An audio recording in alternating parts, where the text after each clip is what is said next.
pouvez reprendre place. C'est tellement une bénédiction de voir que Dieu est celui qui nous conduit et qui ouvre des portes.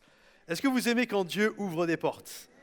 Moi, c'est tellement quelque chose de magnifique lorsque je vois que le Seigneur ouvre des portes. Est-ce que vous croyez que Dieu est celui qui ouvre des portes vraiment?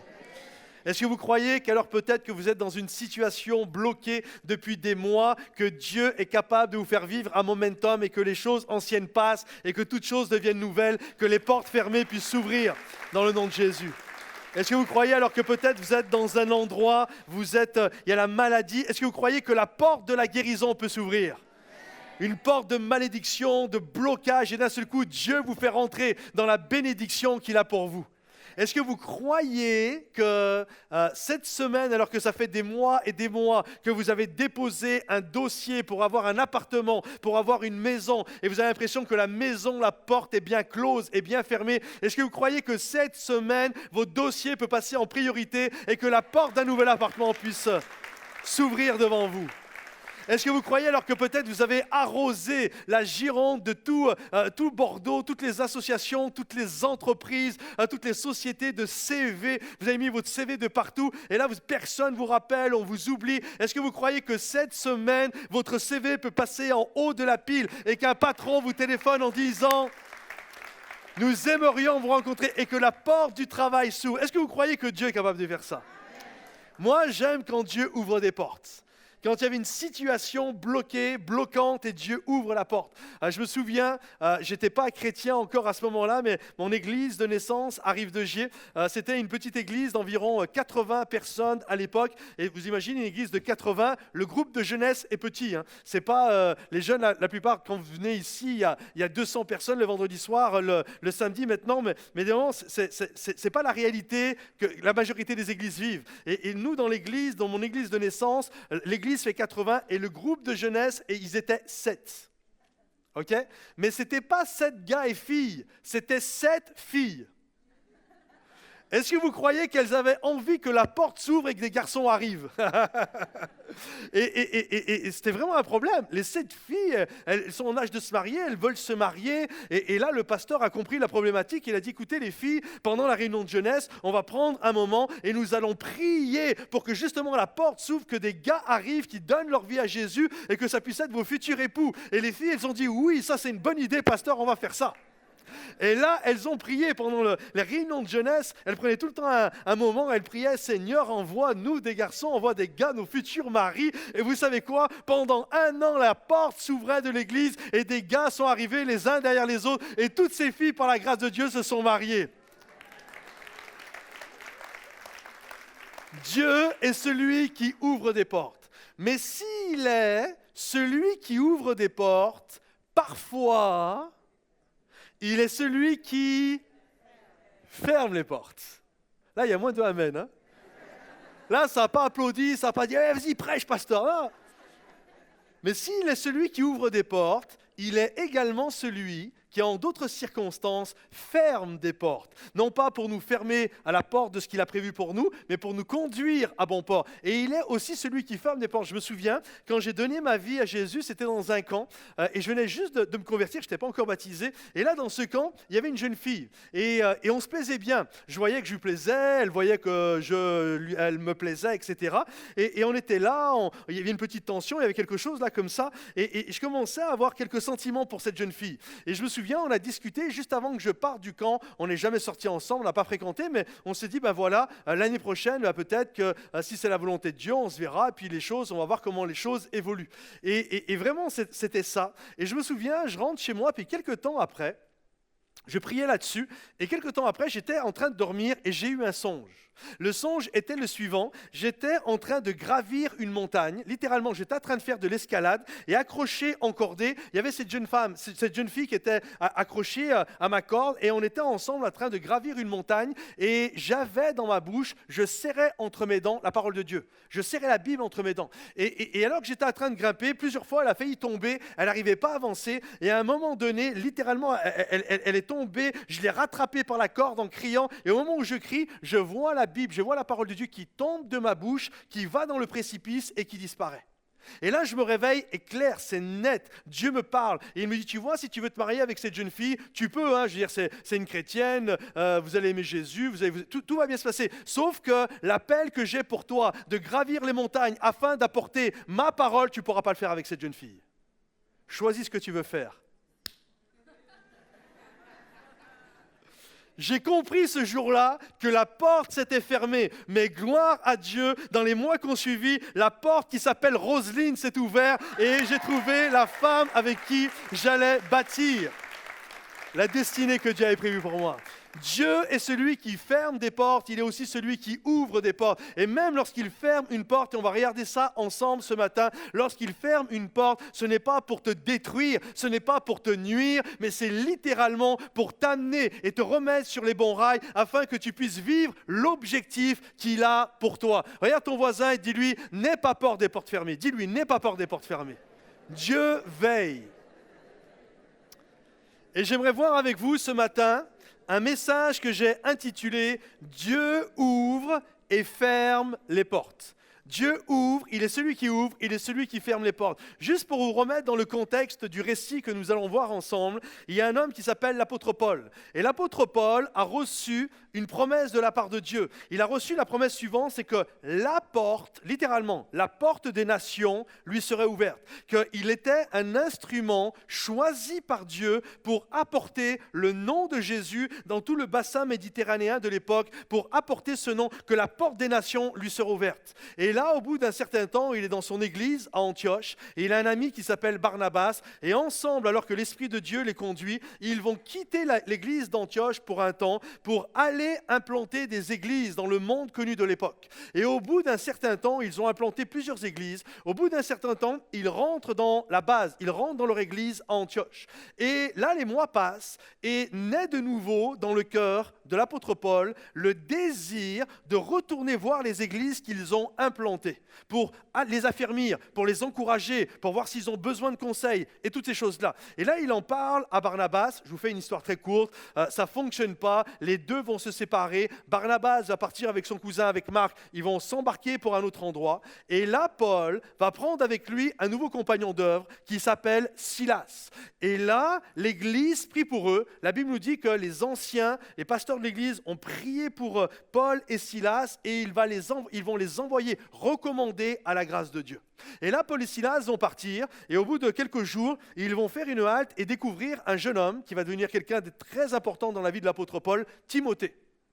Un jeune homme que Paul va considérer comme son fils dans la foi. Et tous les trois, nos trois compères, nos frères d'armes ensemble, nos trois compagnons, s'en vont avec l'objectif, avec le plan suivant, retourner voir les églises implantées pour les fortifier. Et alors qu'ils sont en chemin, voici ce qui va arriver, voici ce qui va prendre place.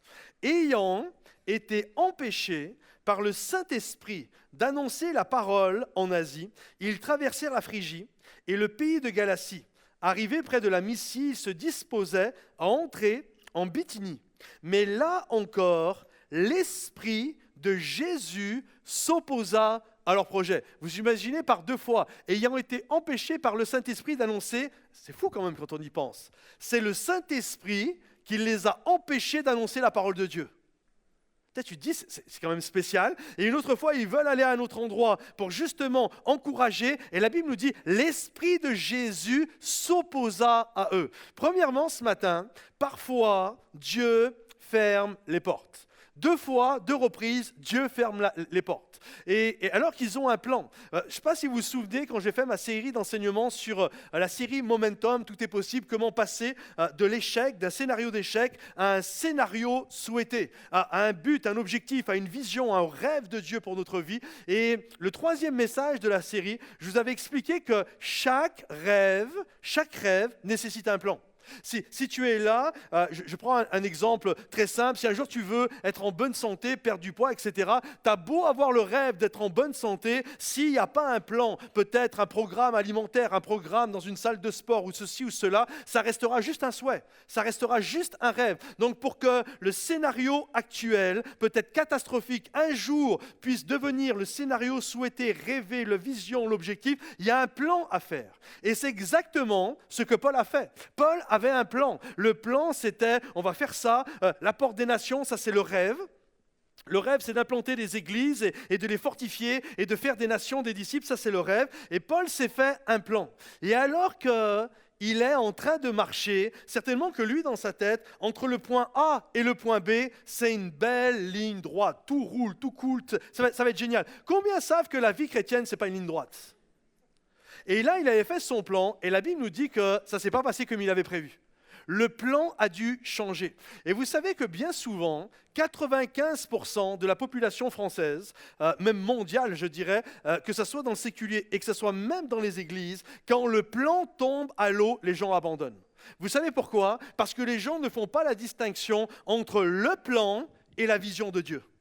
Pour eux, si le plan tombe à l'eau, si le plan s'effondre, ça veut dire que la vision s'effondre. Mais j'aimerais vous dire, mes bien-aimés, ce n'est pas parce que le plan n'a pas marché que le rêve de Dieu est devenu obsolète, que le rêve de Dieu ne va pas s'accomplir. C'est juste un appel à revoir le plan pour accomplir le plan de Dieu.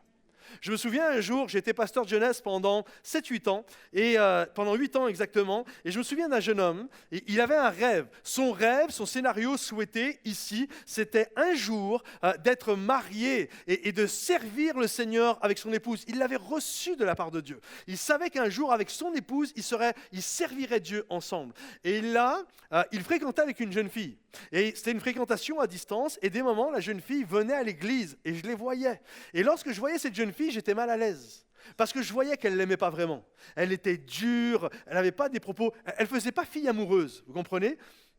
Je voyais qu'elle était dure, etc. Et je me disais, pas, ça va être des problèmes. Et on essayait de lui parler, de lui faire comprendre que c'est pas normal qu'elle était comme ça. Mais il était tellement amoureux, vous savez comment c'est, l'amour rend aveugle. Hein. On dit que le mariage rend la vue, mais avant, ça aveugle. Hein. Et là, il était là, on n'arrivait pas à le raisonner. Et puis un jour, ce qui devait arriver arriva, et il reçoit un appel, et elle rompt les fiançailles. Il s'était fiancé, hein. Et là, je me souviens, je discute avec lui, mais vraiment, il était en 1000 morceaux. Et ouais, j'avais des rêves, et le rêve vient de s'effondrer, et je voulais servir le Seigneur, et me marier, et servir le Seigneur. Et c'était comme si tout était fini. Et je juste dit, mais non, t'as pas compris. C'est pas parce que le plan que tu avais fait avec cette fille vient de s'effondrer que le rêve vient de s'effondrer. Le rêve est toujours là. Un jour, tu vas te marier, et un jour, tu vas servir le Seigneur, et vous allez briller pour la gloire de Dieu. Et là, il me regarde, à ce moment-là, il ne comprend pas. Pour lui, tout s'est effondré. Et là, je dis non, tu verras. Et 2 ans plus tard, je vous fais une histoire courte, 2 ans plus tard, il rencontre une autre jeune fille, super, ils sont amoureux, elle est géniale avec lui, et maintenant, ça fait plus de 12 ans, ils habitent ensemble à Paris, le plan, même s'il a dû changer, le rêve s'est accompli, et aujourd'hui, il sert le roi des rois, et sa vie est glorieuse pour le roi des rois. Comprenez-vous? Ce n'est pas parce que le plan... Écoutez bien, ce n'est pas parce que le plan a eu un problème qu'il faut remettre en question la vision de Dieu pour notre vie. Je l'ai noté comme ça, si tu peux mettre l'autre diapo. Quoique, avant le diapo, je vais juste... Oui, ce n'est pas parce que le plan n'a pas fonctionné qu'il faut abandonner son rêve. On doit juste revoir le plan. Je répète, ce n'est pas parce que le plan n'a pas fonctionné qu'il faut abandonner son rêve. On doit juste revoir le plan. Ok, le rêve est toujours là, j'étais dans un mauvais, mais on va voir ça ensemble. Est-ce qu'il y en a déjà ici, vous connaissez le jeu du labyrinthe? Vous savez, vous avez une porte d'entrée, vous avez une porte de sortie, et puis c'est un sac de nœuds au milieu. Et vous devez prendre le stylo et trouver la sortie. Vous avez déjà joué à ça. J'aimerais vous dire, c'est la vie. Je trouve que c'est une métaphore, une parabole incroyable de ce qu'est vraiment la vie. En fait, entre la porte d'entrée qui est ici, le scénario actuel, et le but de la vie, la réalité, ce n'est jamais une ligne droite. En fait, il y a plein d'issues, on part dans toutes sortes de choses, mais c'est comme ça que Dieu nous conduit à bon port. Regardez, j'ai mis le labyrinthe, si tu peux mettre le labyrinthe, s'il te plaît, pour que vous puissiez bien le voir. Voyez, vous êtes ici et là, vous commencez à partir. Peut-être l'objectif, c'est le mariage, monter son entreprise. Et alors que vous êtes en route, vous priez. Et là, vous êtes content et d'un seul coup, tu frappes un mur. Et là, tu dis, ouais, c'est pas bien, c'est quoi cette histoire? Et là, tu rentres chez toi et pour toi, là, tu es en pleine déprime et puis...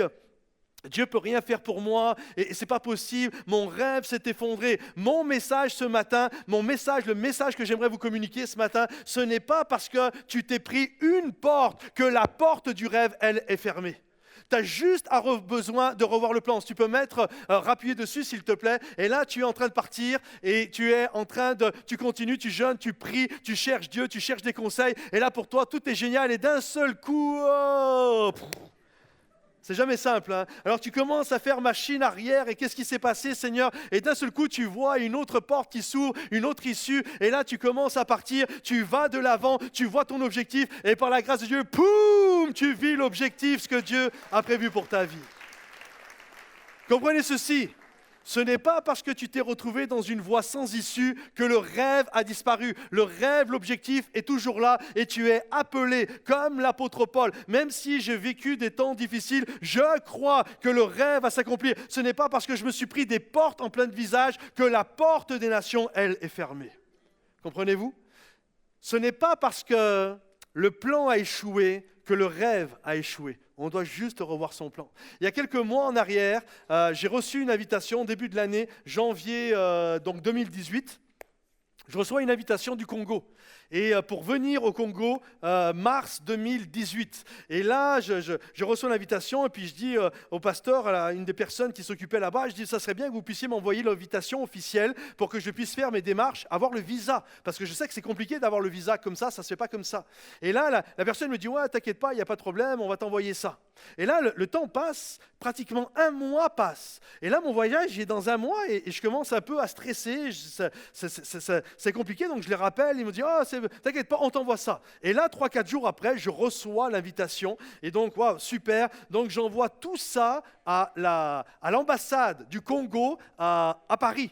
Et pour qu'ils puissent me donner un rendez-vous, pour que je puisse monter à Paris, pour qu'ils puissent me délivrer le visa. Et là, le temps passe, 2-3 semaines passent. Et j'ai toujours pas de nouvelles. On se retrouve, on est à plus de 2 semaines du départ. Et là, je téléphone dans l'ambassade pour savoir, mais donnez-moi un rendez-vous, s'il vous plaît. Et là, la personne, elle me dit, et ça me rassure, elle me dit, mais ne vous inquiétez pas, vous n'avez pas besoin de venir. Envoyez-nous votre passeport. Et on s'occupe de tout. Je dis, ah, super, génial. J'envoie le passeport. Et là, 1 semaine se passe, pas de nouvelles, rien. Je suis à 1 semaine du départ. Et là, je téléphone à l'ambassade et le monsieur me dit, mais non, on n'a pas votre passeport, hein, monsieur, hein. Et là, si, monsieur, moi j'ai l'accusé de réception, je sais que vous l'avez récupéré, mon passeport. Il dit non, on n'a rien du tout. Je téléphone, panique, je téléphone au pasteur, je ne l'ai pas de suite. Et là, il me dit, bouge pas, on s'occupe de ça. Il y a l'ambassadeur du Congo qui est en Tanzanie. En Tanzanie, c'est le copain de celui qui est ambassadeur à Paris du Congo.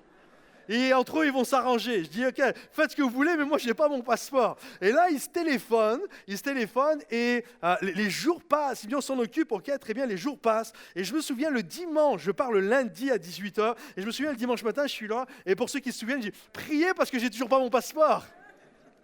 Et là, je me souviens, c'est le lundi, c'est midi, je décolle à 18h. Donc j'attends, je guette le pasteur, pas le pasteur, le facteur. Et ça finit pareil. Et on apporte des nouvelles aussi. J'espère qu'elle est bonne. Et là, je le guette et je vois le facteur qui arrive et wow, gloire à Dieu, il a mon passeport. D'ailleurs, heureusement que j'avais mis un chronopost de 24 heures, sinon ça arrivait le lendemain, j'étais mort. Mais là, il arrive avec mon passeport. J'ai dit, ah, génial. Et je suis tout content avec mon passeport et je prends l'avion à 18h. Donc c'est le lundi, je le reçois 6 heures avant. Et dans l'après-midi, je suis en train de finaliser mes bagages. J'ai beaucoup de bagages, j'ai 200 livres à amener, j'ai 2 grosses valises, j'ai une autre valise, j'ai un sac à dos, etc. Je suis en train de tout préparer. Et là, d'un seul coup, je reçois une notification, un email. Votre avion Bordeaux-Paris vient d'être annulé. Et là, ma femme, elle me dit, je pense que Dieu veut pas que tu y ailles.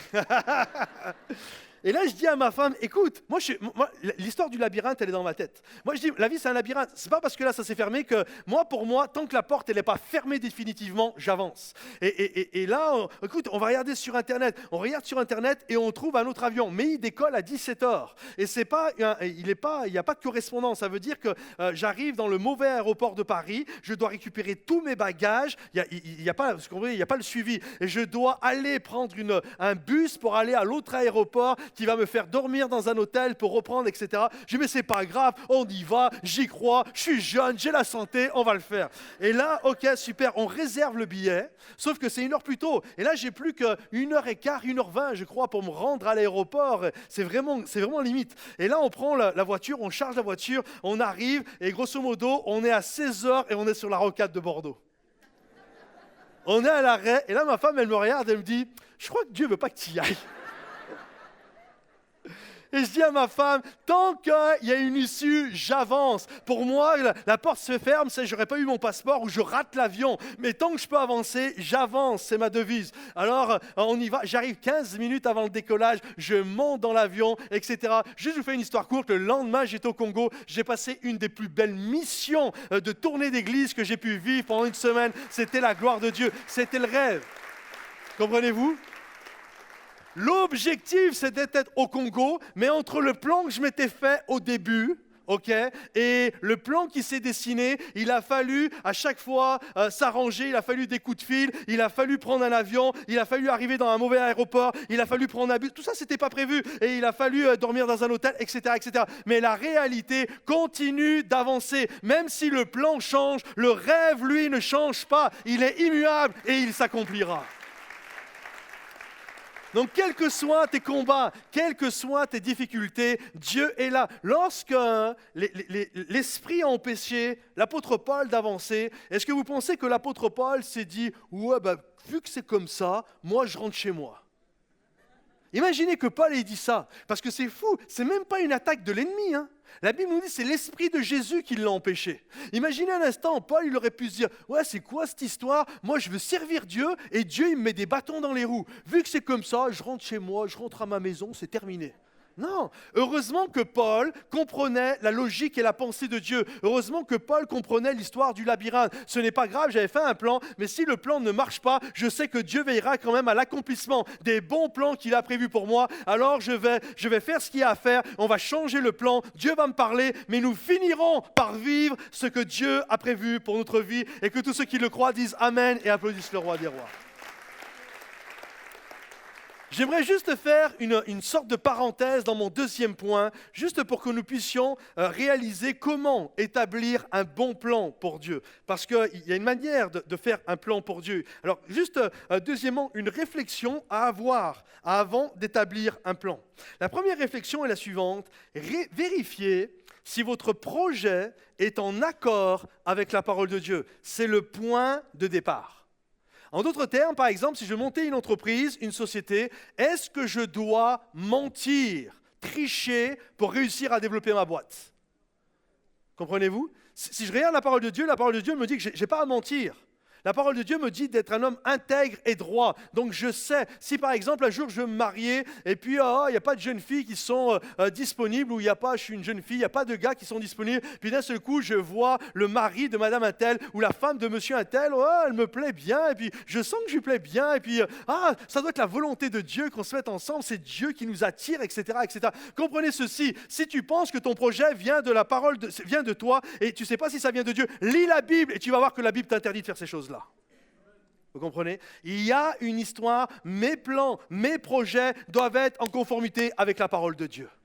Et j'aimerais vous dire, même si quelqu'un vient te donner une prophétie, il vient, je te parle de la part de Dieu. Et moi, j'aime les prophéties. On m'a donné plein de prophéties. J'en ai donné des prophéties. Je crois à la prophétie, qu'on s'entende bien. Ou alors des moments, c'est Dieu m'a parlé. J'ai fait une prière et une prière d'écoute. Dieu est venu me parler et il m'a dit ceci, il m'a dit cela. Ou alors un frère, une sœur est venu me donner une parole de connaissance, une parole de sagesse. Ou alors on était en train de chanter. Puis là, il y avait, à un moment donné, dans le chant, il y avait une phrase. J'ai eu toutes sortes d'émotions. Dieu vient de me parler, etc. J'aimerais te dire, quoique toutes ces choses-là, prophétie, parole, prière d'écoute, un frère, une sœur qui vient te parler, tout ça c'est bien, mais tout ça doit être soumis au filtre de la parole de Dieu. Ce n'est pas parce que tu penses que Dieu t'a dit que Dieu te l'a vraiment dit. Ce n'est pas parce que quelqu'un vient te donner une prophétie qu'elle vient vraiment de Dieu.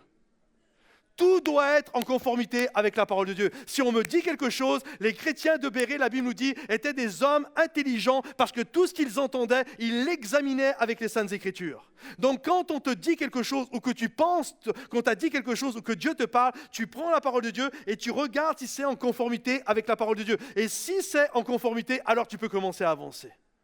Première chose, on vérifie si le plan est conforme à ce que Dieu veut. Deuxième chose, demandez conseil à des chrétiens mûrs, à des chrétiens matures. Leur expérience est parlante.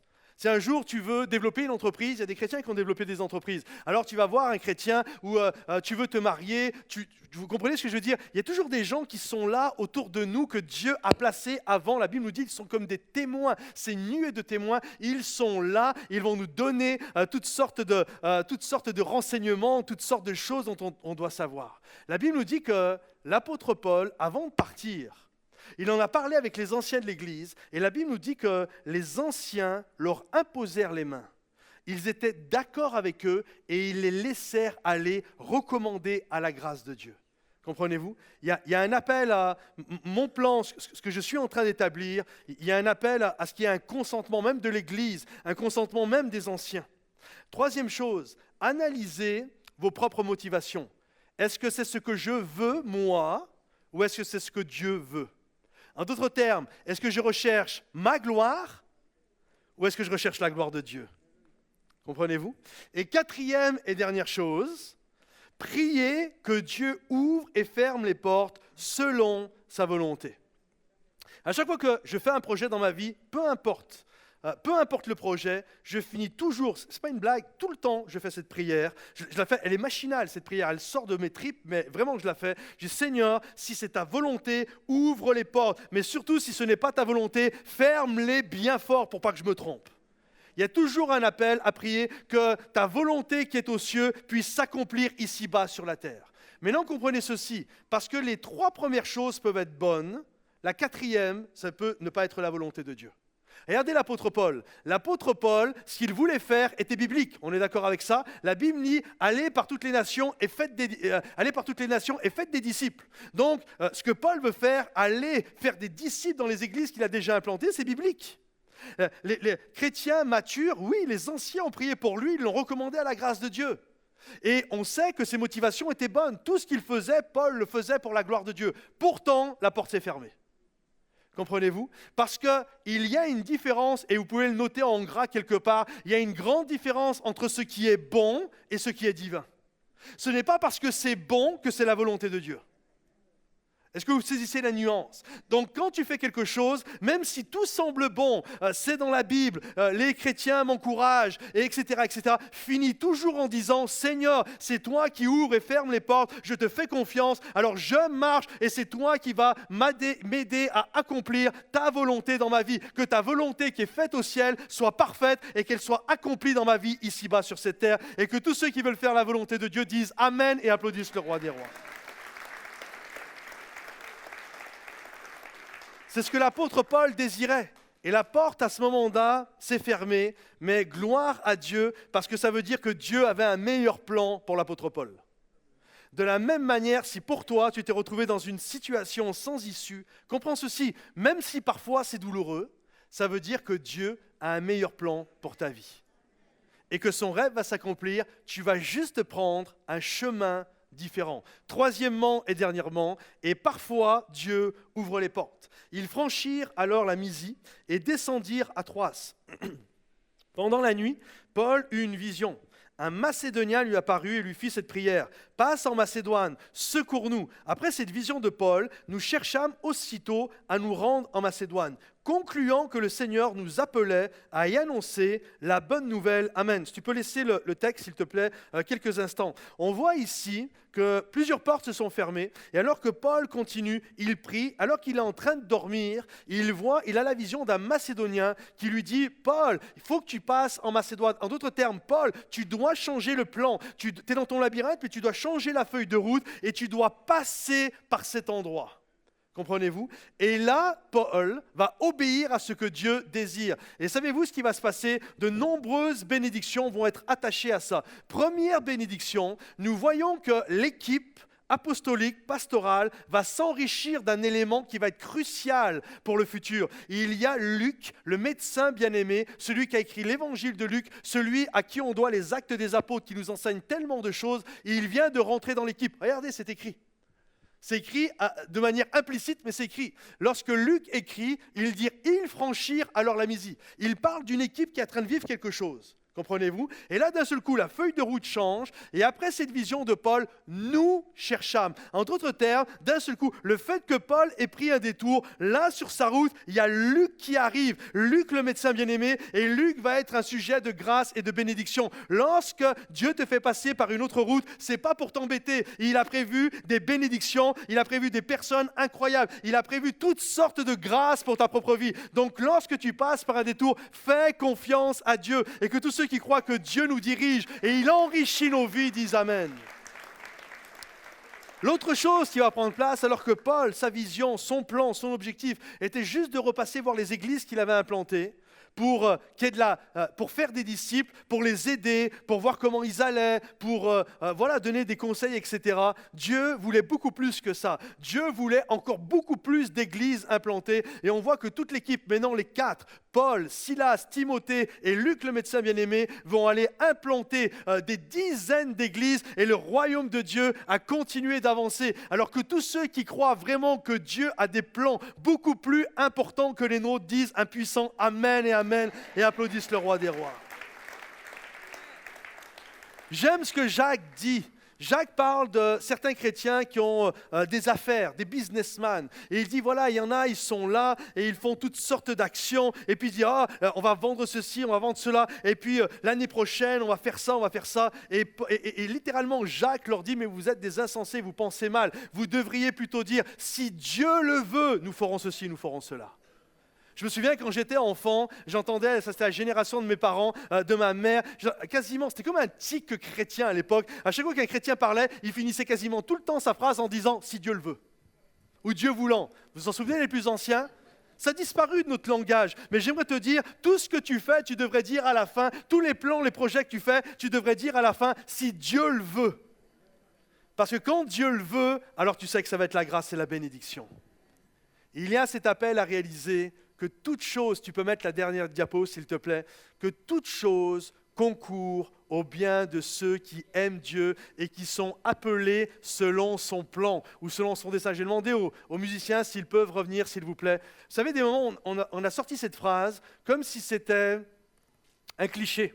D'ailleurs, on n'ose plus trop l'utiliser, ce verset, tellement qu'il a été utilisé en forme de cliché. Vous savez, des moments, tu vois une femme, elle souffre, tu vois un gars qui souffre et puis tu es là, tu es embêté, tu n'as pas de réponse. Tu ne sais pas quoi leur dire. Alors tu leur dis cette phrase, « Ah tu sais, toute chose concourt au bien de ceux qui aiment Dieu. » Tu vois, la femme, elle vient de perdre son mari, toute chose concourt au bien de ceux qui aiment Dieu. Son enfant est malade, toute chose concourt au bien. Et des moments, ce verset a tellement été utilisé en forme de cliché qu'on n'ose plus trop le dire. Mais j'aimerais vous dire, non pas comme un cliché ce matin, mais comme une promesse de la parole de Dieu. Je le crois fermement et fortement, toute chose concourt au bien de ceux qui aiment Dieu et qui sont appelés selon son plan, selon son dessein.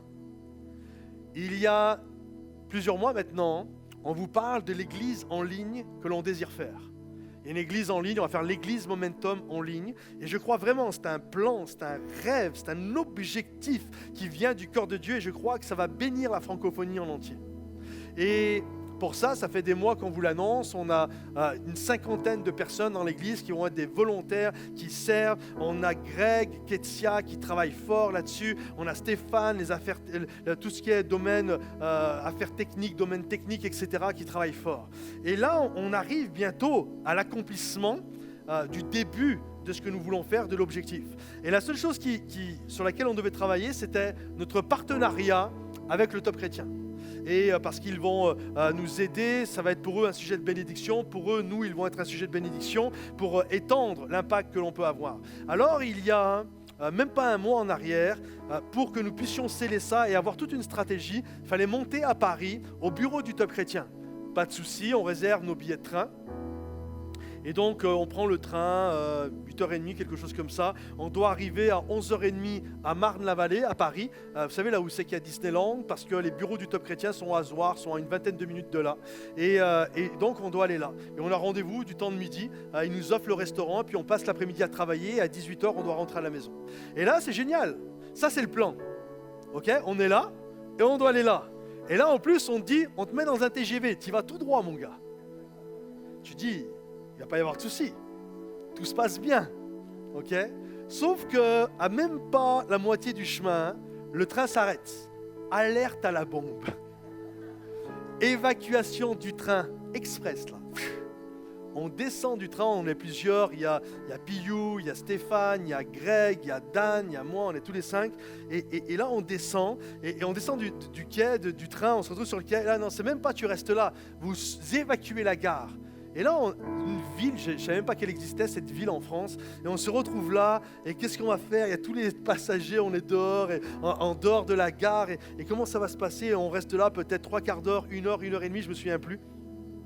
Et là, on attend qu'un TGV va passer et il fait un arrêt à cet endroit-là. Mais il ne va pas à notre gare à Marne-la-Vallée, il va à Montparnasse. Et là, on se dit, on fait quoi? On hésite, on se dit, allez, de toute façon, on le prend et puis au moins on avance, quoi. Dans la vie, il faut avancer. On ne sait pas, mais on avance. Et là, on commence à courir après le train est sur le point de partir. Les portes sont fermées. On voit une dame qui s'occupe, ça avec la casquette, qui s'occupe de faire monter et descendre les gens. Et là, on la voit, on lui fait un signe et puis elle lui dit, ouais, venez, venez. On sprint, on court. On aurait dû faire une story de cette journée tellement qu'elle est incroyable. Et là, on arrive, elle nous fait rentrer. On prend un autre train. On arrive à Montparnasse. On arrive à Montparnasse, c'est aux environs de 13h30, 14h, on avait rendez-vous à midi. Hein. Et là, on arrive après à Montparnasse. On doit prendre un autre train, un RER, métro, RER, enfin toute la totale. On arrive à Marne-la-Vallée. Mais là, on n'a pas le temps d'aller au bureau du Top. Alors, ceux du Top viennent, ils nous rejoignent.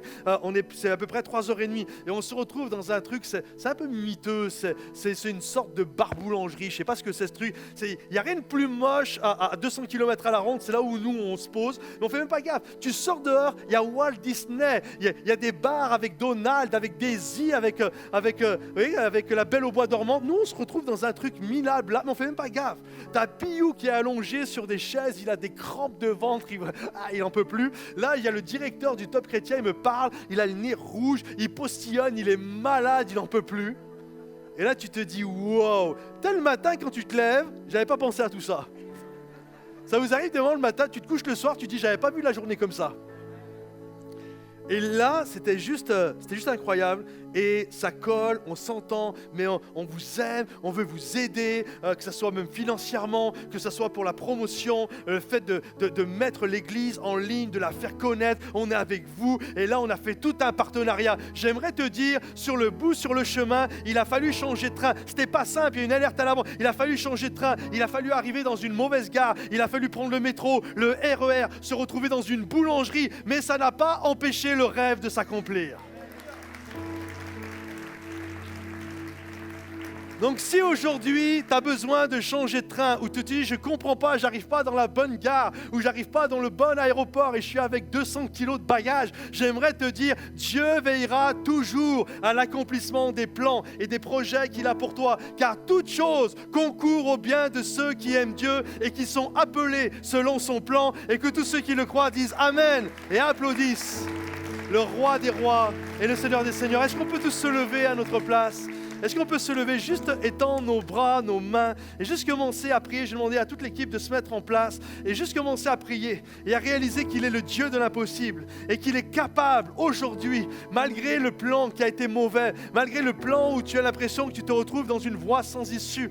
Demande à Dieu qui renouvelle ce matin ton intelligence, que tu puisses comprendre que tu es comme dans un labyrinthe et qu'il y a une sortie et que peut-être tu as pris une mauvaise issue, mais Dieu te donne l'intelligence spirituelle. Le Saint-Esprit t'accompagne. Il est l'ombre de ta main droite. Il gardera ton départ au début du labyrinthe jusqu'à ton arrivée. Il veillera que tu arrives à bon port.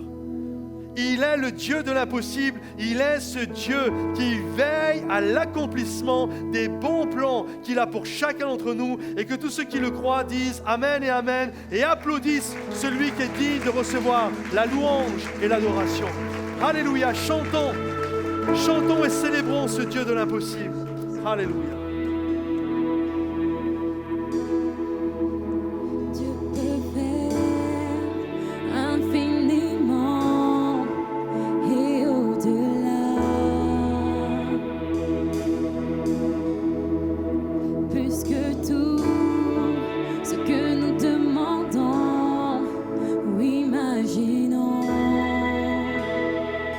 ses promesses. Ses promesses, oui et amen, se réalisent. Sa parole, toujours sûre et certaine, s'accomplira. Car il est puissant. Dieu est puissant, Dieu de l'impossible. Je sais qu'il peut tout accomplir, tout accomplir. Il est sans limite. En lui, je peux tout accomplir, tout accomplir. Dieu est grand, majestueux, il règne en roi. Il ordonne et calme les tempêtes. Il a tout pouvoir. Par sa force, incomparable, il nous soutient. Par sa main, tout ce qui était mort revient à la vie.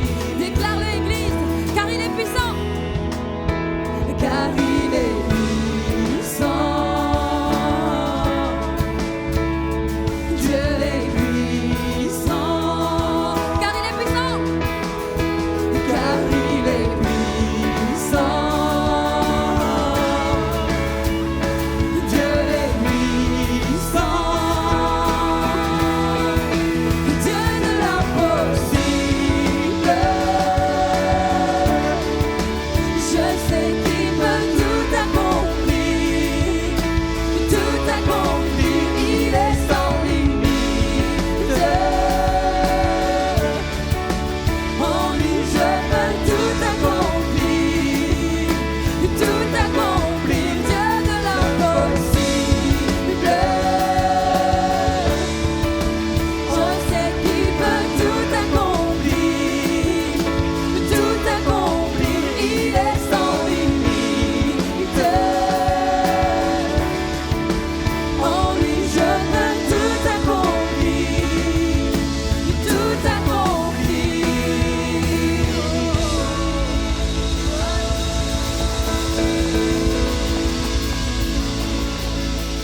Est-ce qu'on pourrait remercier Dieu plus que cela?